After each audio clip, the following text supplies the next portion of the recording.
ሰላም ጤና ይስጥልን የሐሳብ ዴሊ ቤተሰቦቻችን ፋሺዝም በትግራይ እያቆጠቆጠ ይገኛል ህወሓት ለየለት አሁን እብደት ውስጥ ገብቷል አፈናው በቀጠናው ጦርነት ውስጥ እጁን መክተት ሆኖለታል ህወሓት አሁን ብረት ያነገብኩበት ዓላማ ይህ ነው እያለም ይገኛል ከዚህ ቀደም ሲናገር የነበረው ግን ይህንን ነው ደርግን የጣልኩት ፋሺስታዊ አገዛዝን ለመቀልበስ ነው ቢልም አሁን ሙሉ በሙሉ ፋሺዝምን ተላብሶ ብቅ እያለ ይገኛል አፍሪካዊት ሰሜን ኮሪያ ከተባለችው ኤርትራ ጋር ዘርፈ ብዙ ጥምረት ጀምሯል ኢኮኖሚያዊ ጥምረቱን አሁን እያስጀመረው ይገኛል ከመገበያያ ገንዘብ እስከ ሸቀጣ ሸቀጦች አሁን ህገወጥ ድንበሮችን ከፍቶ እየነገደበት ይገኛል የኤርትራ ህጎች በትግራይ ተግባራዊ መደረግ ጀምሯል የትግራይ ህዝብ እጅግ ከሚፈሩት አረመኔያዊ ከሚሉት የኢሳያስ እጅ ላይ ተላልፈው ተሰጥተዋል ህወሓት ዋነኛ አጋፋሪ ሆኖ ቀጥሏል በሀገር ግንጠላ የሚታወቁት ሻቢያና ህወሓት ዳግም ለግንጠላ እየተዘጋጁ ይገኛሉ ህወሓት ገዳይ ደፋሪ እያለ በመረጃና በማስረጃ ሲኮንነው ቢውልም አሁን አብሮ ተጠምዶ በጽምዶ እየሄደ ይገኛል የትግራይ ህዝብ እጅግ ግዙፍ የተባለ ስጋትና ጦርነት ደም መፋሰስ እልቂት ከበሩ ቆሟል ሻቢያና ህወሓት ጥንትን በመጣመር በመፋታት ቢታወቁም ያሁኑ ግን ፍቅር ሰመቃብር ይመስላል ሻቢያ የሚከተለው ሪዮትና ህወሓት ቢለያዩም እኩይ ተግባራቸው ግን አሁንም ፍጹም አንድና ያው ናቸው ድሮ በበረሃ አልፎ በጋራ ተሰልፈው ተዋግተዋል ለምሳሌ እንኳን ብንመለከት ጀባሃን በጋራ ወቅተዋል ኢሳያስ የጀባሃ ውላጅ ናቸው እሳቸው ለገንዘብ ሲሉ እናት ፓርቲያቸውን ወቅተው ገለው ቀብረዋል በጀባሃ ትጥቅና እሳቤ ከአረቡ ሀገር ጋር ግንኙነታቸውን መስርተዋል ለዚህ ደግሞ ግብጽ ዋነኛ አመቻች አደላዳይም ጭምር ነች ከህወሓት ጋር ደግሞ የመሰረቱት ጋብቻ ከሲአይኤ ጋር አቀናጅቷቸዋል በዚህም የተነሳ ኤርትራን ሙሉ በሙሉ ለመቆጣጠር ረድቷቸዋል ለዚህ ሁሉ ምስክር የሚሆነው የቃኘው ጦር ማዘዣ ነው አሜሪካ የንጉሱን ውድቀት መጃጀት ቀድማ ተረርታው ነበር እስላማዊ የሆነው ጀባሃ ከሚይዘው ሀገር ሻጩ ፍጹም ታዛዥ የሆነው ሻቢያ ቢይዘው ብላ መርጣለች ባቀረበው ስትራቴጂና ፕሮፖዛል ላይ አሜሪካ ድጋፏን አሳይታለች ስትራቴጂያዊ በተባለ መንገድ ሲአይኤ ሻቢያና ህወሓትን ሲረዳ ሲያስታጥቅ ነበር አሁን ሲአይኤ ተገልብጧል አሁን ሲአይኤ ብሔራዊ ስጋቶቼ ናችሁ ድርሽ እንዳትሉብኝ ብሎ ሁለቱንም አስደንግጧቸዋል ጸሐፌ ትእዛዝ አክሊሉ ሀብተወልድ ከላይ ታች ከመስኮብ እስተተባበሩት መንግስታት ለፍተው ብዙ ኮሚሲዮኖችን ብዙ ክርክሮችን ብዙ ፍጥጫዎችን ብዙ ትግሎችን ካሳለፉ በኋላ እውን ያደረጓትን ኤርትራ ባላት ስትራቴጂካል አቀማመጥ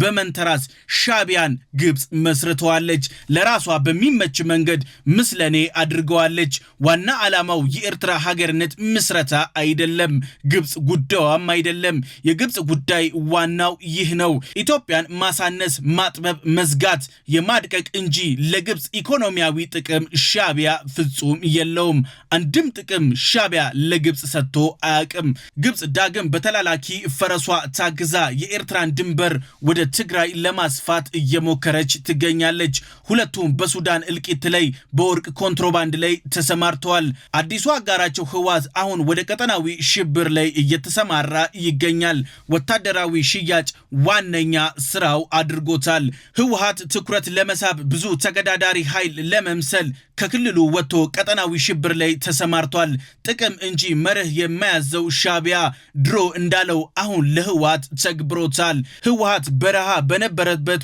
ወቅት ለሻቢያ የትጥቅ ድጋፍ ሲጠይቅ ነበር ሻቢያ ለህወሓት ይሄንን አይነት መልስ ሰጥተዋል የማያዙትን ኃይል ማስታጠቅ አደጋ ነው ብለው ኢሳያስ አፈወርቂ ተናግረዋል በዚህም የተነሳ የህወሓት 3 ተወካዮች አፍረው ወደ ቦታቸው ተመልሰዋል አሁን ህወሓት ከስተቱ ተምሯል ከ50 ዓመታት በኋላ ህወሓት ታዛዥ ሆኖ አጀንዳ ተቀባይ በመሆን ስንቅና ትጥቅ እየተሰፈረለት ይገኛል ህወሓት የቀበረውን ጦር አስቆፍሮ አስወጥቷል የትግራይ ወጣት ለሱዳን ሸጦ የጦር መሳሪያ አስገብቷል ከሻቢያ ጋር አጋርነትን ፈርሞ በቅንጅት ለአዲስ ጦር ግንባር እየተዘጋጀ ይገኛል ናቅፋን በትግራይ እየሾመው ይገኛል ሻቢያ ሁሉም የሀገሪቱን ገንዘቦች ወደ ብሔራዊ ባንክ እንዲመለሱ አዟል ይህ ጥብቅ ትዕዛዝ ነው ተብሏል የባንክ አካውንት የሌለው ኤርትራዊ በሙሉ እንዲያወጣ አስገዳጅ ህግን አጽድቀዋል።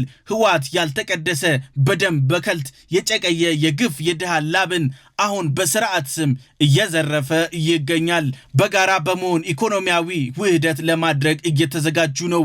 ህወሓት ለተፈናቃዮች ጉዳይ ደንታ የለውም። የህዝብ ጥያቄ አሁንም ችላ ብሎታል። የትግራይ ወጣት ባገኙት ቀዳዳ ሁሉ ከተደገሰላቸው የገሃነም እቶን እሳት ለማምለጥ በጫካ በገደሉ ስደትን መርጠዋል። ህወሓት በኃይል ወጣቶችን በማፈን ወደ ሳዋና ወደ ሱዳን እየላከ ነው። አሁንም አማራጭ ጦርነት ነው እያለ ነው። ህወሓት የራሱን ሐሳብ በራሱ እየገደለ ነው።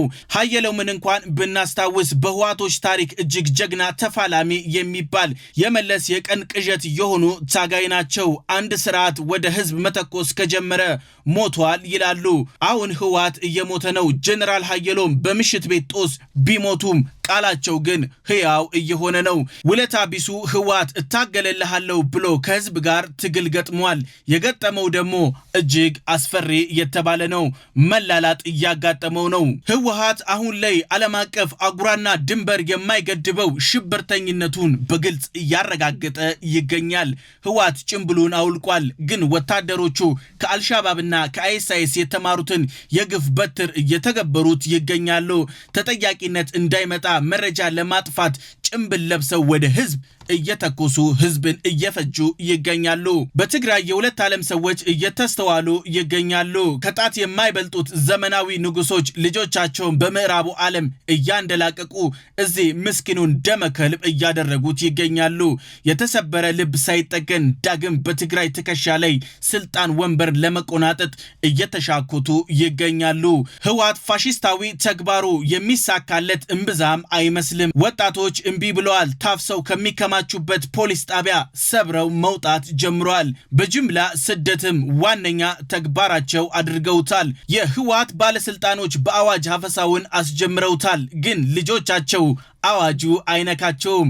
በዚህም የተነሳ የትግራይ ወጣት ነቅቷል። አሁን የትግራይ ወጣቶች አንድ አማራጭ ላይ አተኩረዋል። ይህም አማራጫቸው ይህንን ይመስላል። በትግራይ ውስጥ ወዳሉ ነፃ አውጪዎች ውስጥ በመሄድ ህወሓትን በግንባር እየተፋለሙት ይገኛሉ።